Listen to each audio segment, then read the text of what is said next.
Hi everyone. जैसे कि आपको पता है कि हम लास्ट लेक्चर से हिस्टोग्राफी को डिस्कस कर रहे हैं। अभी लास्ट लेक्चर जो था हमारा हिस्टोग्राफी का ऊपर, उसमें हमने इंट्रोडक्शन लिया था हिस्टोग्राफी का और जो मेजर स्कूल्स ऑफ हिस्टोग्राफी थे, मतलब मेजर अप्रोचेस, या फिर आप स्कूल्स ऑफ हिस्टोग्राफी भी बोल सकते हो, आप अप्रोचेस भी बोल सकते हो। ठीक है, तो इनको हमने लास्ट लेक्चर में डिस्कस किया था। अभी लास्ट लेक्चर में जो हमने डिस्कस किया था उसमें थे नेशनलिस्टिक स्कूल, कॉलोनियल स्कूल, उसके बाद हमने देखा था मार्क्सिस्ट स्कूल और सबाल्टर्न स्कूल। तो ये चार मेजर स्कूल्स ऑफ हिस्टोरियोग्राफी है जो हमने लास्ट लेक्चर में डिस्कस किए थे, जो कि एंटायर मतलब पूरी सिर्फ इंडियन हिस्ट्री की बात नहीं, तो पूरी दुनिया में जो है ना, जब भी हिस्टोरियोग्राफी की बात होगी, जब भी हिस्ट्री राइटिंग होगी, तो इन चार स्कूल्स को सबसे पहले डिफाइन किया जाता है। नेशनलिस्ट स्कूल हो सकता है वहाँ पे हो या ना हो, लेकिन imperialistic school, Marxist school, capitalistic school और सबाल्टर्न स्कूल, ये 3 या 4 स्कूल तो वहाँ पे होते ही है।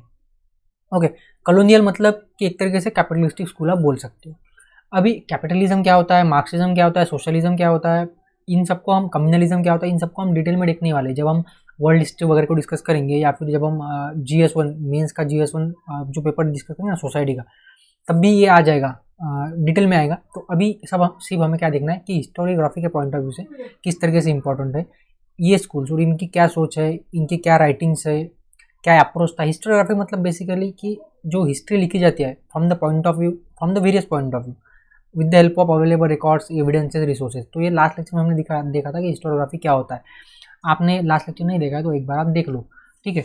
और जैसे कि आपको पता ही है कि वीडियोस जो होते हैं हमारे, इनकी PDFs वगैरह जो है आपको टेलीग्राम चैनल में मिलती रहती है। और टेलीग्राम चैनल पे हम क्या करते हैं, टेलीग्राम चैनल पे जो भी अपडेट्स होती है रिगार्डिंग UPSC सिविल सर्विसेज या फिर बाकी भी एग्जाम से रिलेटेड, और जो PDF मटेरियल है हमारे लेक्चर्स की, वो भी वहाँ पे आती रहती है।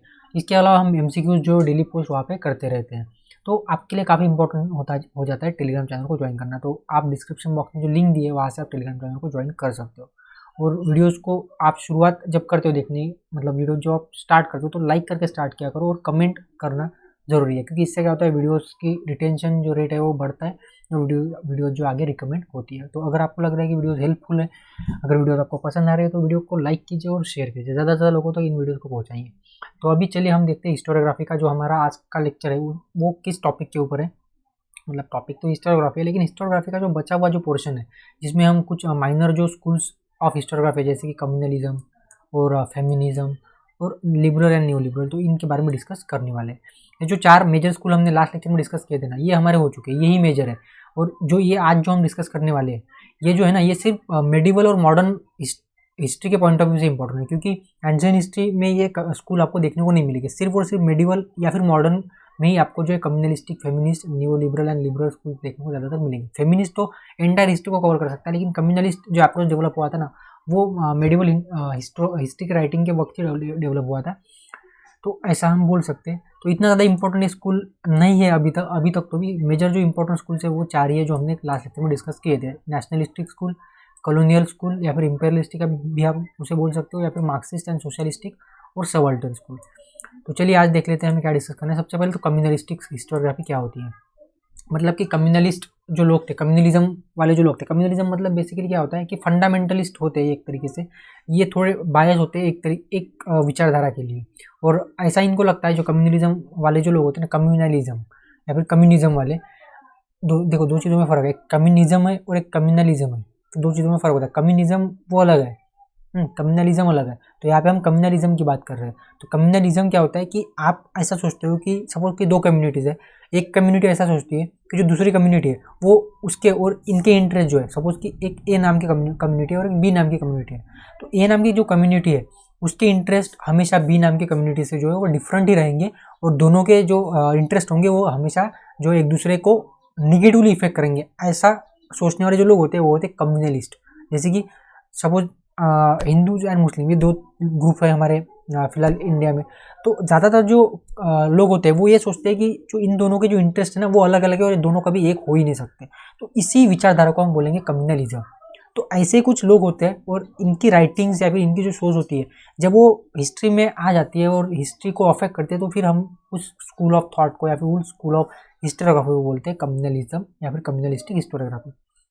तो देखो, ये जो हिस्टोरियोग्राफर्स है ना, ये बेसिकली टोटली डिपेंडेंट होते हैं कॉलोनियल हिस्टोरियोग्राफी के ऊपर, जो कि मेडिवल इंडिया के बेसिस पे ही लिखी है कि कॉलोनियल जो हिस्टोरियंस थे, जो इंपेरियलिस्टिक हिस्टोरियंस थे, उन्होंने ज़्यादातर जो इंडिया को देखा है वो मेडिवल इंडिया को ही देखा है और मेडिवल इंडिया को ही पढ़ा है और मेडिवल इंडिया के बेसिस पे उन्होंने इंडिया की जो हिस्ट्री है या फिर जो एक सोच है उनकी वो बनाई है। और अगर मेडिवल इंडिया को अगर आप देखो तो वहाँ पे आपको एक एक तरीके से सेग्रीगेशन देखने को मिलेगा, जैसे कि जब आपके टर्क आए या फिर अरब्स आए तो उसके बाद दिल्ली सल्तनत और फिर बाद में मुगल्स आए, तो ऐसा माना जाता है कि जो हिंदू जो थे ना वो सेकंड ग्रेट सिटीजन जो है तब बन चुके थे। मतलब माना क्या जाता है ज़्यादातर थे ही, मतलब कुछ ऐसे रूलर्स थे अकबर वगैरह, इनको अगर छोड़ दे तो बाकी जो मुस्लिम रूलर्स थे उन्होंने हिंदूज को सेकंड ग्रेट सिटीजन जो है उसी की तरह मतलब ट्रीट किया है और इसीलिए फिर वो जिजिया नाम का कर जो लगाते थे। तो अभी कुछ कुछ लोग क्या करेंगे, इसको एकदम बिल्कुल ऐसा मान लेंगे कि सारे के सारे फिर जो राजा थे वो ऐसे ही थे, तो मतलब पॉजिटिव चीज़ें नहीं देखेंगे, सिर्फ और सिर्फ निगेटिव चीज़ें देखेंगे और ऐसा मान लेंगे कि सारे के सारे मुस्लिम रूलर्स जो थे वो अगेंस्ट द हिंदू थे। लेकिन अकबर जैसे कुछ रूलर भी थे जो काफ़ी अच्छे थे, आपको पता है वो एक तरीके से सेकुलर आप उन्हें बोल सकते हो। हाँ ठीक है, हमें उन डिबेट में नहीं जाना है सेकुलर कौन था क्या था, बस मैं आपको कम्युनलिज्म पढ़ा रहा हूँ कि कम्युनलिज्म होता क्या है। तो ये जो हिस्टोरियंस है कम्युनलिस्टिक हिस्टोरियंस, कम्युनलिज्म वाले जो हिस्टोरियोग्राफी वाले जो हिस्टोरियंस है ना, वो जो है उनकी मेजोरिटी जो थिंकिंग है वो है कॉलोनियल एरा के जो टेक्स्ट बुक्स कॉलोनियल हिस्टोरियंस लिखे उनके बेसिस पे। और आपको पता है ये जो ब्रिटिश थे ये क्या करते थे, इनका मतलब इनका रूल था, इनका एक तरीके से मोटो था डिवाइड एंड रूल। ये डिवाइड करना चाहते थे क्योंकि इनको पता था 1857 में जो रिवॉल्ट हुआ है, तो 1857 के रिवॉल्ट में सारे जो धर्म के लोग हैं या फिर जाति के लोग हैं एक साथ मिलकर लड़े थे, मतलब मेजोरिटी तो नहीं थी लेकिन 40 to 50% पॉपुलेशन जो लड़ी थी नॉर्थ इंडिया में, सेंट्रल इंडिया में, ईस्टर्न इंडिया में। लेकिन सदर्न इंडिया, एकदम northern most India, eastern most India और वेस्टर्न मोस्ट इंडिया जो था वो आपके 1857 के रिवॉल्ट में, और जो एक मिडिल क्लास जो था, मिडिल क्लास इंटेलिजेंस वो इससे दूर था। तो आप बोल सकते हो कि 30% लोग जो थे उस 1857 के रिवॉल्ट में इन्वॉल्व थे। लेकिन फिर भी लोगों ने दिखा दिया था कि जब मतलब इंडिया की बात आएगी तो फिर हिंदू मुस्लिम दोनों एक हो जाएंगे, और इससे जो है ब्रिटिशों को एक डर सा लगने लगा था और इसीलिए फिर उन्होंने डिवाइड एंड रूल की पॉलिसी जो है स्टार्ट कर दी थी 1857 के रिवॉल्ट के बाद। और अगर आप देखो तो उसके बाद जितनी भी उनकी पॉलिसीज आई है, फिर चाहे वो कम्युनल इलेक्टोरेट की स्टार्ट हो, 1909 का जो एक्ट आया था गवर्नमेंट ऑफ इंडिया एक्ट, वहाँ से उन्होंने एक तरीके से कम्युनल इलेक्टोरेट जो स्टार्ट किया था, मतलब कि मुस्लिम्स होंगे उनको सिर्फ मुस्लिम मतलब लीडर्स को मुस्लिम लोग ही चुनेंगे, तो ये कम्युनल इलेक्टोरेट था और यही से इंडिया में कम्युनलिज्म की शुरुआत होती है और बाद में फिर इसका अंत होता है भारत का जो पार्टीशन हुआ था 1947 में वहाँ पे। तो यहाँ से आपको पता चल रहा है कि जो डिवाइड एंड रूल पॉलिसी थी वो कॉलोनियल मतलब जो ब्रिटिश थे उनकी थी, और इसी बेसिस पे कॉलोनियल जो राइटिंग्स है वो हुई है। और कॉलोनियल राइटिंग्स के बेसिस पे जिन्होंने जो कॉलोनियल राइटिंग से प्रभावित है ऐसे लोग, चाहे वो फिर हिंदू हो या मुस्लिम हो, वो कहलाएंगे फिर कम्युनलिस्ट हिस्टोरियोग्राफी वाले, क्योंकि उनकी भी राइटिंग्स होंगी ना वो उसी बेसिस पे होंगे। ये हमेशा एक दूसरे को मतलब हिंदू एंड मुस्लिम को as a permanent hostile group मानेंगे, जिनके इंटरेस्ट जो है वो एक दूसरे से सेपरेट है, अलग है, और ये कभी जो है कॉन्वर्ज नहीं होंगे, कभी एक साथ नहीं आएंगे, ऐसा मानने वाले लोग उन्हें बोलेंगे हम कम्युनलिस्टिक लोग। और यही इस बेसिस पे जो हिस्ट्री लिखी गई है उसे कहा जाता है कम्युनलिस्ट हिस्टोरियोग्राफी, जो डेवलप हुई थी 20th सेंचुरी में अराउंड। तो उनका ऐसा मानना है कि जो मेडिवल इंडियन जो हिस्ट्री है ना वो एक लॉन्ग स्टोरी है हिंदू मुस्लिम कन्फ्लिक्ट की, मैं आपको अभी बता चुका हूँ। और उनका ऐसा मानना है कि जो मेडिवल एज थे ना वो एक एज था जिसमें मुस्लिम्स काफ़ी हैप्पी थे और हिंदू जो थे सेकंड ग्रेड सिटीजन थे, क्योंकि ज़्यादातर जो रूलर्स थे नॉर्थ इंडिया की बात मैं कर रहा हूँ, साउथ इंडिया में तो इतना ज़्यादा प्रभाव नहीं था मुगलों का और दिल्ली सल्तनत का, लेकिन नॉर्थ इंडिया में तो वहाँ पे मुस्लिम शासक थे जैसे कि तुर्क, अरबी और बाद में आपके मुगल्स वगैरह। तो ये जो यहाँ पे सेंटेंस है कि मुस्लिम जो थे थॉट है कि मुस्लिम काफ़ी हैप्पी थे और हिंदू जो थे वो दुखी थे, एक डार्क एज था उनके लिए। तो अभी कितना सही है कितना गलत नहीं गलत है उसमें हमें नहीं जाना, बस हमें यहाँ पे अभी समझना है कम्युनलिस्टिक जो अप्रोच वाले लोग होते हैं, जो कम्युनलिस्टिक बेसिस पे या फिर इस अप्रोच से हिस्ट्री को लिखते हैं, इनका क्या कहना है।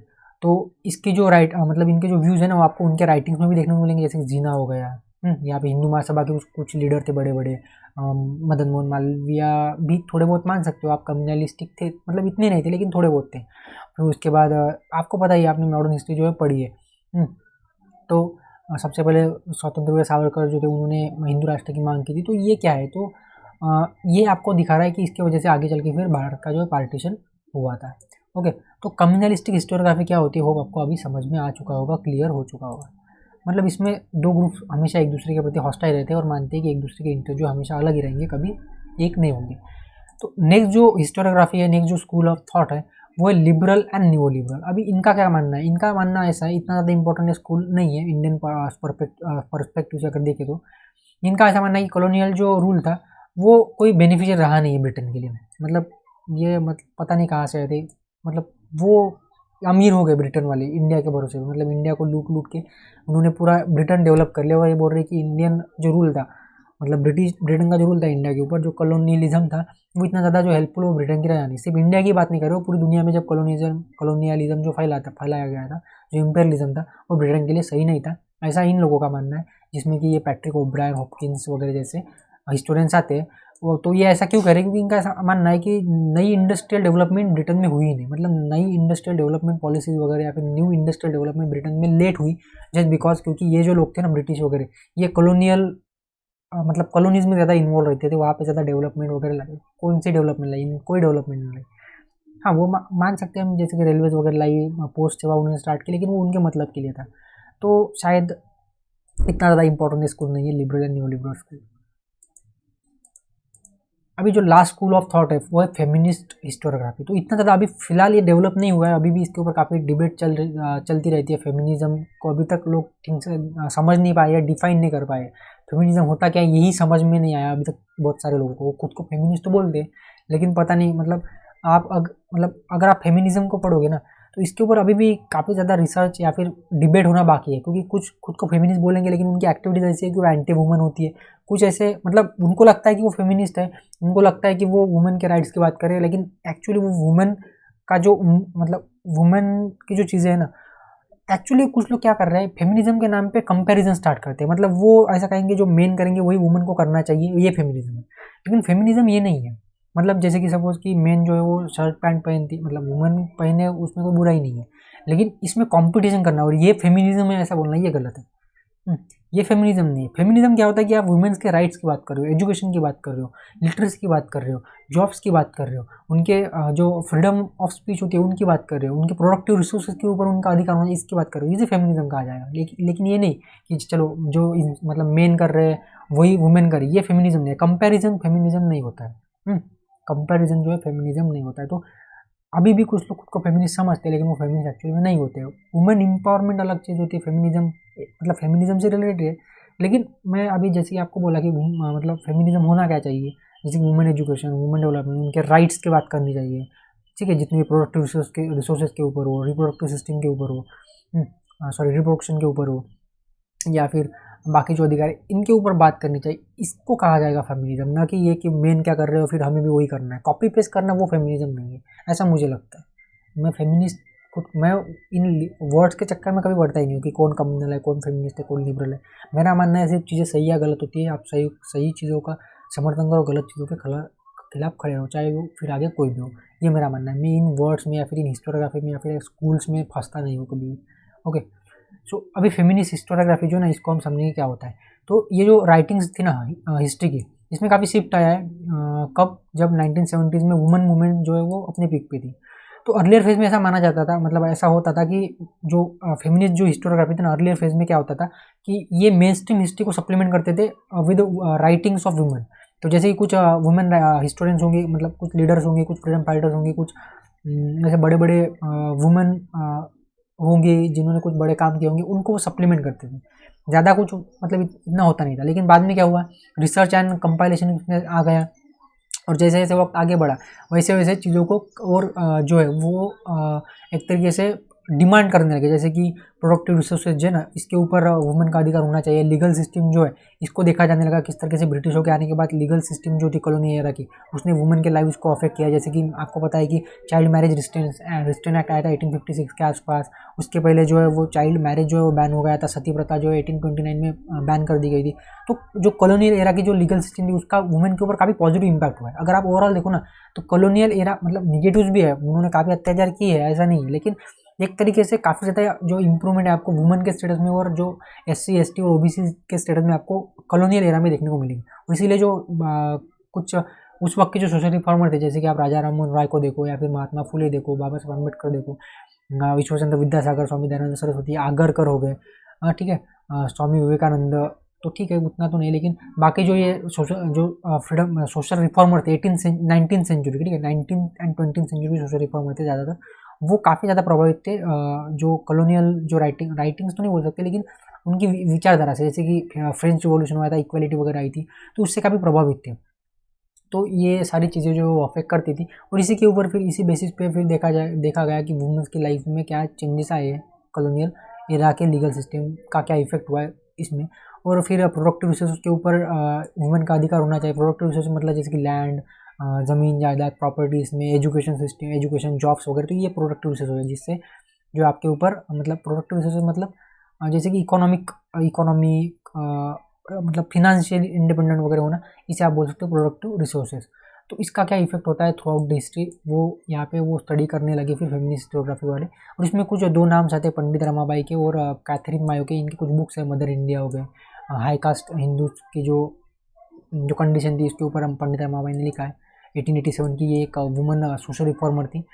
तो ये दो बुक जो है काफ़ी ग्लोबली रिकॉग्नाइज है।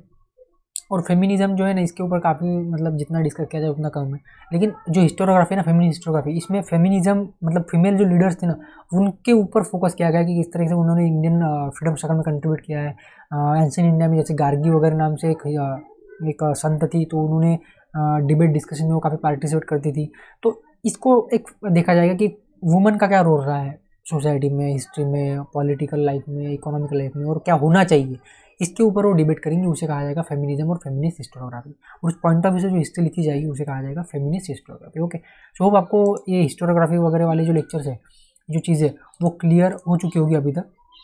ओके, सो हमारा हिस्टोरियोग्राफी हो चुका है। काफ़ी डिमांड थी हिस्टोरियोग्राफी के ऊपर लेक्चर बना दीजिए, तो हिस्टोरियोग्राफी हमारा हो चुका है। इतना ही आपको पता होना चाहिए बेसिक। अभी जो नेक्स्ट लेक्चर होगा हमारा, वो होगा आर्यन्स या फिर वैदिक पीरियड, टॉपिक 5। हमारा जो हिस्ट्री ऑप्शनल हमने रोका था उसको हम फिर से रिज्यूम करेंगे, और आर्यन जो एज है ना उसको हम अभी स्टार्ट करने वाले हैं नेक्स्ट लेक्चर से। काफ़ी इंटरेस्टिंग यहाँ से हिस्ट्री होने वाली है, क्योंकि यहाँ से हम हिस्टोरिक पीरियड में एंट्री करने वाले हैं।